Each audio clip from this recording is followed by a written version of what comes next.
Nadie se burla de los dioses, de Robert Bloch. Harry Hinch era un hombre divertido que vendía cosas divertidas.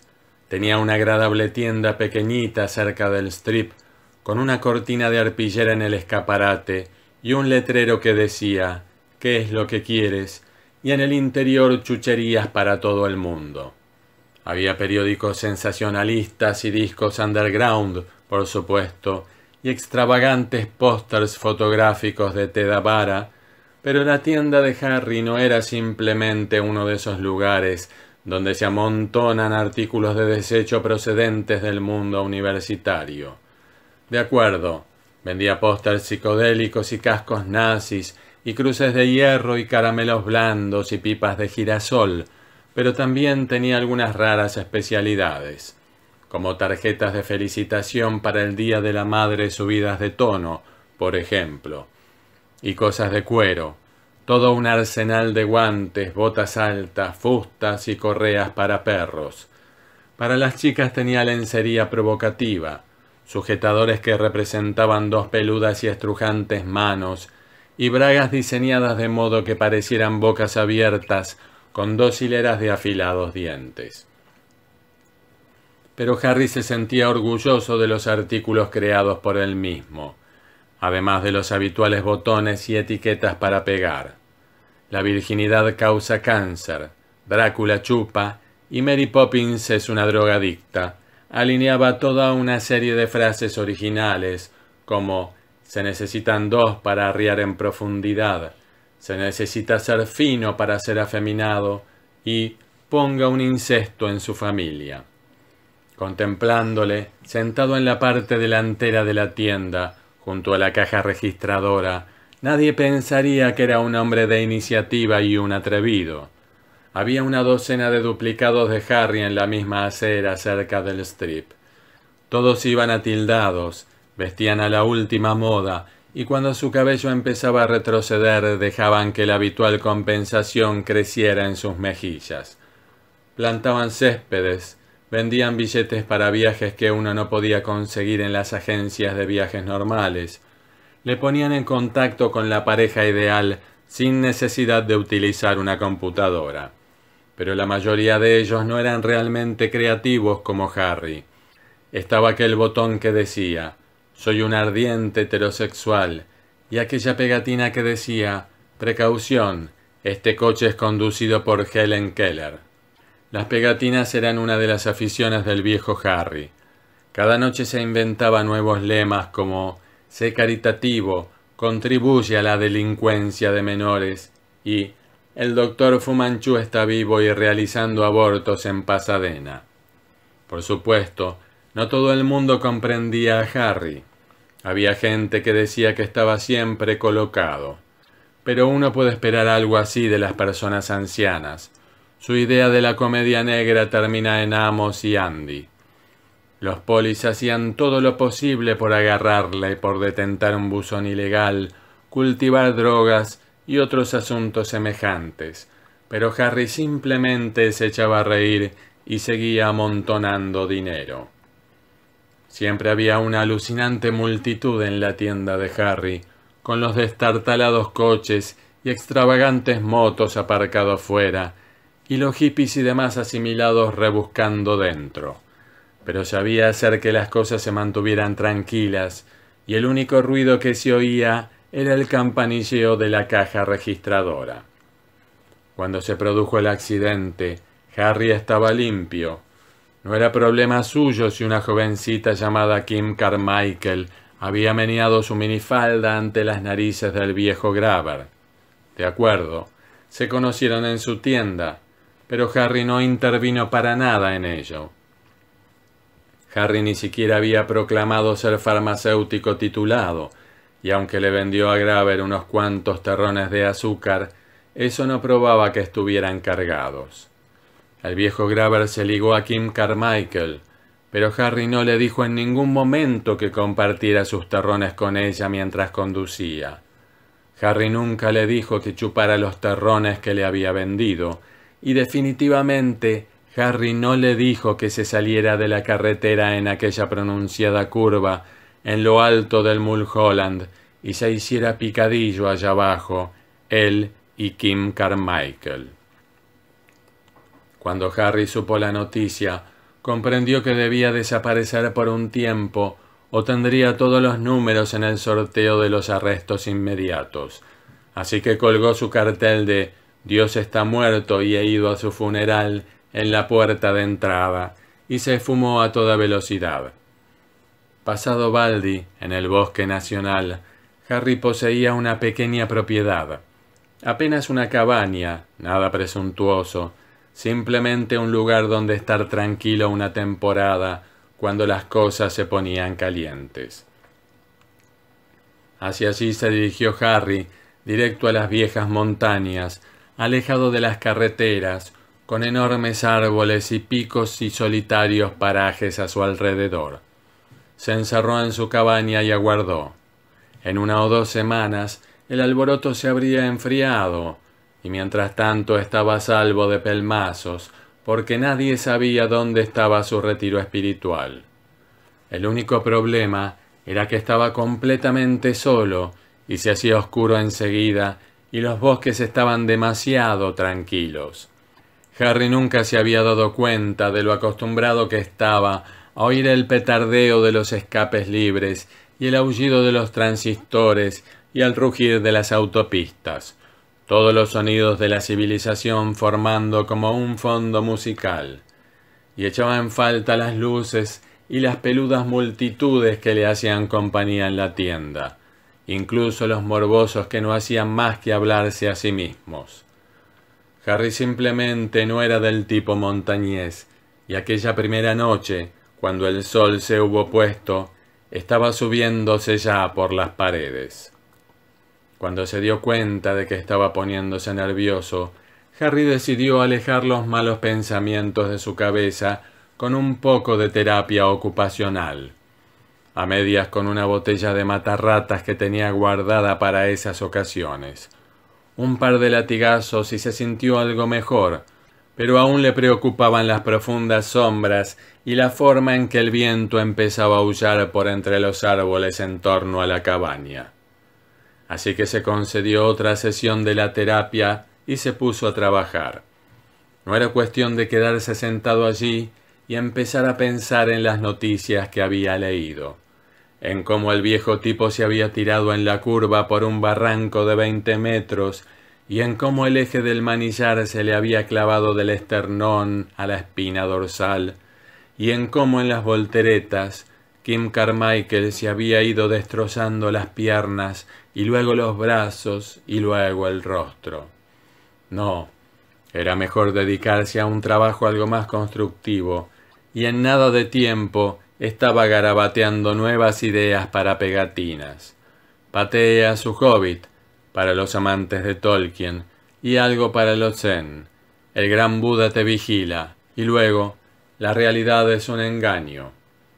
Pero había sombras moviéndose fuera, y el viento no dejaba de aullar, y no le gustaban en absoluto los árboles, así que al infierno con los ecologistas, y aquello le proporcionó a Harry otra inspiración.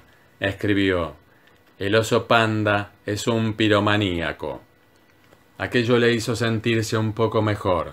Siempre había odiado aquel maldito aviso en el que un oso panda recordaba que había que prevenir los incendios forestales, y por 2 centavos y otra chupada a la botella, hubiera prendido un fuego él mismo y quemado toda aquella maldita región, y a los Boy Scouts que hubiera en ella, y a sus madres, y a los veteranos, y a los polis, y a todo el mundo que le estaba buscando las cosquillas, que siempre estaban incordiando a Harry para que creyera en sus asquerosas supersticiones acerca de Dios, y Freud, y la ley y el orden, y el amor y la felicidad.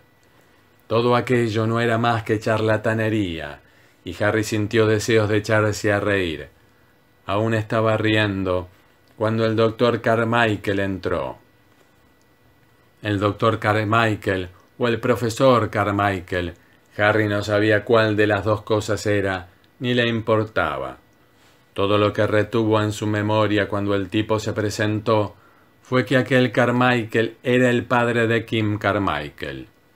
Debía haber seguido a Harry hasta la cabaña desde la ciudad cuando salió a escape y acechado por los alrededores, aguardando hasta que se hizo oscuro. Y ahora estaba allí, de pie en el umbral, sin decir nada excepto «Soy Carmichael, el padre de Kim», y sin hacer nada excepto mirar fijamente a Harry. Era un individuo alto, delgado, de pelo gris, enseñaba sociología o ética o alguna mierda semejante en la universidad, y Harry simplemente lo hubiera ignorado en cualquier otro lugar. Pero aquí esgrimía una Astra 25 con el seguro quitado. Una pistola muy pequeña en tamaño, pero que a poca distancia te hace un agujero enorme. «Siéntese», dijo Carmichael, y Harry se sentó. No era que le gustara en absoluto la situación, pero una cosa sí podía dar por segura. Carmichael no iba a matarle, no después de haberle dicho que se sentara. No era de las personas que le disparan a uno a bocajarro. Era de los que hablan y hablan. Lo hizo durante casi 10 minutos, con toda la fuerza que se adivinaba en el temblor de su mano. «Es usted un asesino. Usted mató a mi hija, tan seguro como si hubiera conducido personalmente aquella moto y la hubiera echado por el precipicio». Y así durante un buen rato. Harry no se hubiera preocupado excesivamente por ello, pero de pronto Carmichael empezó a hablar de él personalmente. «He visto su tienda», dijo Carmichael. «He visto las asquerosidades que vende, las asquerosidades de nuestro tiempo. Oh, me sé todas las racionalizaciones. Así es como son las cosas, los dados están cargados, uno no puede ganar para perder, todo el mundo es un gigantesco teatro del absurdo, la vida es simplemente otro happening, ¿y por qué preocuparse? Así que usted y los de su calaña ridiculizan a los héroes en nombre del humor, echan abajo a la sociedad en nombre de la sátira, derriban la cultura calificándola de comedia. Pero usted no es un hombre divertido, Harry. Tras su risa hay odio, y tras el odio hay miedo. Esa es la auténtica razón de querer desmitificarlo todo, ¿no? Porque usted le tiene miedo a todo y a todos. Hay un nombre para su enfermedad: fijación paranoide. Es usted un agente transmisor, infecta todo lo que toca. Infecta usted a los pobres inadaptados que acuden a su tienda, los inútiles, deseosos de destruir los ídolos que alimentan sus temores y de dar rienda suelta a sus agresiones contra el mundo real, e infecta a los sanos también, a chicas como Kim, que confunden su hostilidad con la profundidad. «Deje de incordiarme», dijo Harry. «No le estoy incordiando», respondió Carmichael. «Es usted mismo, el síndrome del simio, agazapado tras los barrotes de su jaula, haciéndole muecas al mundo porque el mundo lo asusta. Y puesto que hay miles de otros como él, el simio cree que está en posesión de la verdad. Pero por cada millar de derriba pedestales y rompe ídolos, hay millones que creen de otro modo, y quizás sus creencias sean mucho más fuertes que las de ustedes. ¿Ha pensado realmente alguna vez acerca de esa fe a cuya destrucción dedica usted su vida, esa fe básica que mantiene las ilusiones de la mayor parte del mundo? Ya sabe que el creer santifica. Las creencias crean héroes, crean belleza y honor y decencia y todos los demás fenómenos de los cuales usted se ríe. Ustedes, los tipos paranoicos, no pueden soportar a los héroes. ¿Puede usted, Harry? No, ni siquiera en los que nos son presentados por el arte y la literatura, y los medios masivos, y la televisión y el cine. Pero en términos de credibilidad, todos ellos existen, y usted lo sabe. Hamlet es mucho más real para nosotros que Shakespeare, y aunque Conan Doyle esté muerto, Sherlock Holmes sigue viviendo a nuestro alrededor. Sospecho que usted se da cuenta de eso, y por ello ataca también a los villanos. Se burla de Drácula y de King Kong, y vende ese pequeño juguete de cuerda del monstruo de Frankenstein que pierde sus pantalones cuando avanza amenazador hacia uno. Todas esas cosas lo asustaban cuando usted era niño, y siguen asustándole aún. Así que decide reírse de ellas y pretender que no son reales. Carmichael miró hacia la mesa y vio lo que Harry había estado escribiendo y agitó la cabeza. «El oso panda es un piromaníaco», dijo. «¿Por qué, Harry? ¿Por qué? ¿Se debe acaso a que usted tenía miedo de los 3 ositos cuando su mamá le contaba el cuento? ¿Se debe a que cree usted secretamente en la existencia de una tal criatura? Si existe algún poder en la fe, entonces la creencia de millones de jóvenes constituye una fuerza de la cual no debería reírse nunca, porque puede destruirle. Quizá tenga buenas razones para sentir miedo, Harry. La fe crea a nuestros dioses, y nadie se burla de los dioses». Eso es lo que le dijo Carmichael a Harry antes de marcharse. Al menos eso es lo que dice que le dijo a Harry antes de marcharse, pero lo único que tenemos es su palabra. Lo que sabemos, gracias a un hombre llamado Rogers, que estaba acampado con su remolque a 1 kilómetro aproximadamente en dirección al lago, es que las luces de la cabaña de Harry se apagaron hacia la medianoche, probablemente después de que Harry hubiera terminado la última gota de su whisky. Un poco más tarde empezaron los gruñidos y los gritos.